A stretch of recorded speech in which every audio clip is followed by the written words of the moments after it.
انگریزی میں رین of terror کہتے ہیں، خوف پھیلایا جا رہا ہے. ایک خوف کی فضا بنائی ہو، کوئی بزنس پارٹنر ہو، یعنی کوئی بھی کسی کی کنیکشن تحریک انصاف کے ساتھ ہو، اس کے اوپر تشدد، ان کے اوپر ظلم، ان کی بزنسز بند، ان کے گھر جس کو پکڑنے آئے اگر وہ نہیں ہے تو جو مرضی ملا اس کو پکڑ کے لے گئے. یہ ہم تب سنتے تھے کہ ایک دم غائب ہو جاتے تھے لوگ، پتہ ہی نہیں چلتا تھا کدھر گئے ہیں. جس طرح اب اعظم خان کا پتہ چلا، اس کی فیملی کا، کہ اعظم خان جو میرے پرنسپل سیکرٹری تھے لے گئے جی، ہمیں پتہ ہی نہیں کدھر چلا گیا. اور یہ کتنی اور کہانی ہے. گھروں میں آتے ہیں، کہیں سے اٹھا لیتے ہیں، لے جاتے ہیں، غائب کر دیتے ہیں.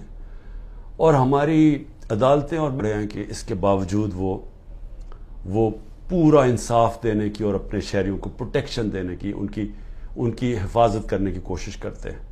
اور میں نے تو خود دیکھا ہے ججز کو کہ کئی ججز کس طرح کھڑے ہوئے ہیں ان مشکل بربری. پلان کیا ہوا ہے کہ آدمی سوچتا ہے کہ ٹھیک ہے جو مرضی کرنا کریں، کوئی بھی آدمی پھر اس سے متاثر نہ ہو. اور میں آج ان کی بات نہیں کروں گا جو چلے گئے ہیں، میں ان کی بات کروں گا جو اس مشکل بربریت کے دور میں اور اس ظلم کے دور میں آج بھی کھڑے ہوئے ہیں. میں ان کو خاص طور پہ آج سلام کرنا چاہتا ہوں، کیونکہ مجھے خبریں آتی ہیں کہ لوگ کس مشکل سے گزر رہے ہیں، گھروں سے باہر رہ رہے ہیں، ان کی بزنسز بند کر دی ہیں، ان کے کاروباروں کے اوپر انہوں نے بند ہی نہیں کیا، ان کو نقصان پہنچایا جا رہا ہے کاروبار کو. ان کے جو ان کا روزی کمانے کے طریقے ہیں ان کے اوپر اٹیک کیا انہوں نے. ان کو پوری کوشش کیا انہوں نے کہ کسی طرح وہ چاہتا ہوں جن کے گھر توڑے ہیں انہوں نے، اور اس کے باوجود وہ بھی آج کھڑے ہیں.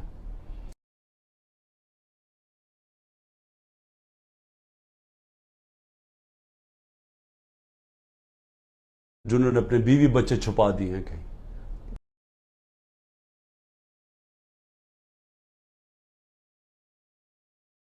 جاتے ہیں. اور میں یہ جو یعنی میں کبھی نہیں سوچتا تھا کہ میرے ملک میں یہ وہ دور آئے گا کہ عورتوں کو استعمال کیا جا رہا ہے صرف ایک چیز کہ کسی نہ کسی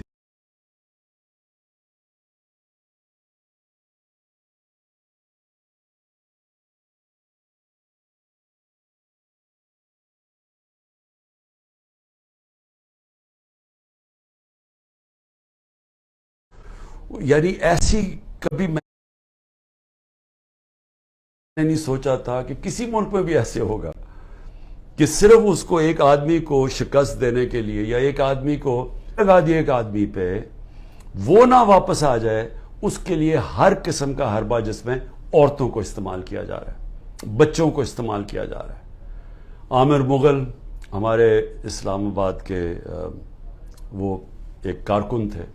اب میں یہ آپ کو اس لیے بتا رہا ہوں کہ یہ کہا ہے نا کہ جی 9 مئی کو جو ہوا تو اس کی وجہ سے سزا مل رہی ہے. نہیں، یہ 9 مئی سے پہلے سزا مل رہی تھی. 9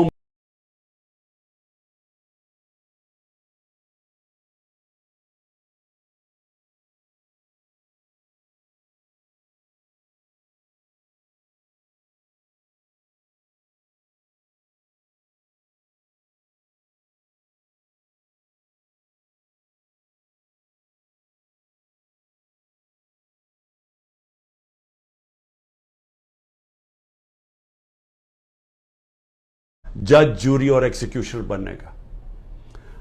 آپ کا ایک موقف ہے، ہمارا ایک موقف ہے. ہمارا موقف ہے کہ یہ پورا سیٹ اپ تھا، یہ پوری تیاری تھی پہلے سے.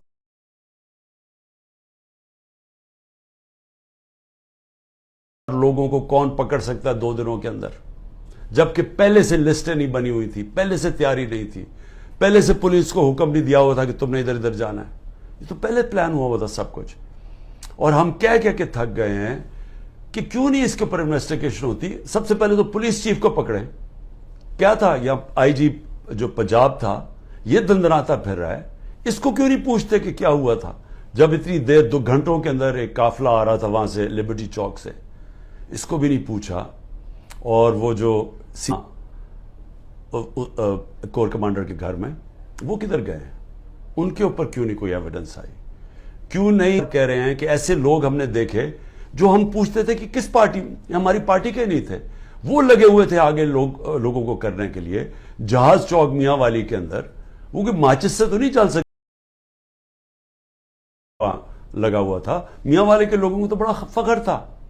کون وہ آئی وٹنسز ہیں جو کہہ رہے ہیں کہ یہ 3-4 وہاں لوگ آئے تھے اور وہ آ رہے تھے اور انہوں نے لیڈ کر رہے تھے لوگوں کو، اور وہ پوچھ رہے تھے تم کون؟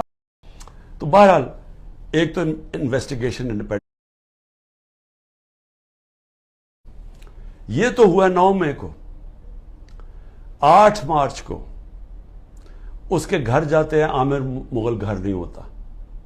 اس کے 5 بچے ہوتے ہیں. ایک بڑا ہوتا ہے، باقی سارے 16 سال سے چھوٹے 10 سال تک. 5 کو اٹھا کے لے کے جاتے ہیں. 5 بچوں کو اٹھا کے لے کے جاتے ہیں. اس کی بیوی سے بدتمیزی کرتے ہیں اور پھر عدالت میں وہ جاتا ہے اور عدالت میں وہ بچے پھر چھڑواتا ہے 2 دن کے بعد. تو یہ تو بھی 9 مئی نہیں ہوا تھا. تو یہ کیوں ان کو اٹھا لیا؟ اور جو میرے پر 140 FIR کٹ چکی، تو وہ کس وجہ سے کٹی تھی؟ تو یہ جو بنایا جا رہا ہے نا کہ جی 9 مئی کے بعد ہی ہوا ہے، 9 مئی سے پہلے سے پلان تھا. یہ پلان بہت پہلے کا بن چکا تھا کہ عمران خان کے اوپر کاٹا ڈال رہے ہیں. تحریک انصاف نے اب واپس نہیں آنا، اگر واپس آئے گی تو مائنس عمران خان آئے گی. یہ پلان پہلے کا بنا ہوا تھا. مذاکرات میں نے شروع سے کہا تھا ہم تیار بیٹھے ہیں. جنرل باجوہ سے میں نے 2 دفعہ مذاکرات کیے. ٹیم بنائی ہوئی تھی جو ان سے مذاکرات کرتی تھی، صرف یہ کہنے کے لیے کہ یہ ہو ہی نہیں سکتا کہ اب ملک کی سب سے بڑی جماعت کو اگر آپ اس کے اوپر کاٹا ڈالتے ہیں تو پھر جمہوریت پہ کاٹا ڈال دیتے ہیں. یہ تو کہیں ہوتا ہی نہیں ہے. تو اس لیے مذاکرات کرتے تھے کہ ہمیں بتائیں کہ آپ کا کیا روڈ میپ ہے. جب یہ جنرل باجوہ گیا اس کے بعد پھر مذاکرات کی پوری کوشش کی، ہمیشہ پیغام پہنچائے. کوئی جواب نہیں آیا کیونکہ وہاں وہی پالیسی چل رہی تھی، وہی کاٹا ڈالا ہوا تھا. جب کاٹا ڈالا ہوا تو بات کیوں کریں گے کوئی؟ بات میں آج بھی کرنے کے لیے تیار ہوں، اور اس لیے کہ یہ عمران خان کی اب بات نہیں ہے، یہ پاکستان کی بات ہے. ہمارا ملک جس طرف جا رہا ہے، اس ملک میں کوئی امید نہیں رہ جائے گی لوگوں کی. 10 لاکھ پاکستانی پروفیشنلز ملک چھوڑ کے چلے گئے ہیں. پاکستان کے ڈالرز ملک سے باہر انویسٹ ہو رہے ہیں. لوگوں کو پاکستان کے اوپر اعتماد ختم ہوتا جا رہا ہے، امید. اور اگر اسی طرح چلتا رہے تو آگے کوئی بھی ہوپ نہیں ہے. تو کوئی تو پلان ہوگا نا. چلے مان لیا عمران خان نہیں ہے، PTI ختم کر دی. جس طرح ابھی یہ کراچی کے اندر لوکل گورنمنٹ کا الیکشن کروایا ہے.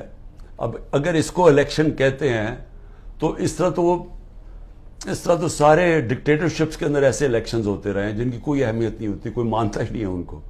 تو یہ الیکشن کہ تحریک انصاف اور جماعت اسلامی کے ووٹ دیکھیں کتنی، 8 سے 9 لاکھ، پیپلز پارٹی کے 3 لاکھ ووٹ. اتنا بڑا فرق، اور وہ جیت جاتی ہے پیپلز پارٹی. اور جس طرح وہ جیتی ہے پولیس کا استعمال کر کے. تو یہ تو کوئی الیکشن نہیں ہے، اور اس سے تو کوئی ملک کا فیوچر نہیں ہے. کیونکہ الیکشنز تب الیکشن مانے جاتے ہیں جب جس ملک میں رول آف لا ہوتا ہے، جس ملک میں انصاف